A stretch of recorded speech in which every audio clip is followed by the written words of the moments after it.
বৈশ্বিক নানা অস্থিরতায় দীর্ঘ সময় ধরে নানা সংকটে বিশ্বের স্বর্ণের বাজার।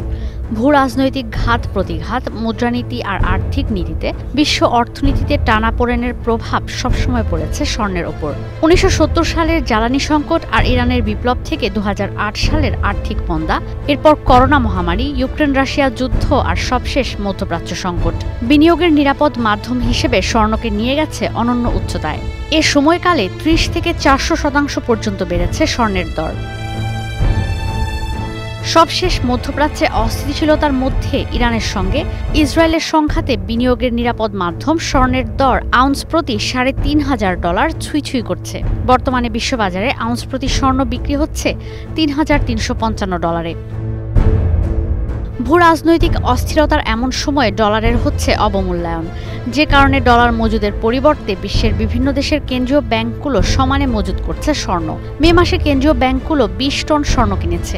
ওয়ার্ল্ড গোল্ড কাউন্সিল বলছে গেল ৩ বছরের প্রতি বছরই ১,০০০ টন স্বর্ণ কিনেছে বিশ্বের কেন্দ্রীয় ব্যাংকগুলো। আগের দশকের তুলনায় এই হার দ্বিগুণ। ভূ রাজনৈতিক নানা ইস্যুতে যুক্তরাষ্ট্রের নিষেধাজ্ঞার কারণে জব্দ হয়েছে রাশিয়া, আফগানিস্তান আর ইরানের বিলিয়ন ডলারের রিজার্ভ। সেই পরিস্থিতিতে যেন পড়তে না হয়, সেজন্য অনেক দেশের কেন্দ্রীয় ব্যাংক বিনিয়োগের নিরাপদ মাধ্যম স্বর্ণের মজুদ বাড়াচ্ছে। ২০১০ সাল থেকে স্বর্ণের মজুদ বাড়ানো শুরু করেছে চীন, তুরস্ক, ভারত, কাতার, সংযুক্ত আরব আমিরাত।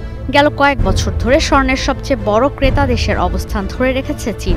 তবে বিশ্বের স্বর্ণের মজুদে এখনও শীর্ষ অবস্থানে যুক্তরাষ্ট্র। ডলারের অবমূল্যায়নের কারণে আগামী ১২ মাসে কেন্দ্রীয় ব্যাংকগুলোর স্বর্ণের মজুদ আরও বাড়বে, এমনটাই বলছে বিশ্লেষণ। ঈশিতা ব্রহ্ম, স্টার নিউজ।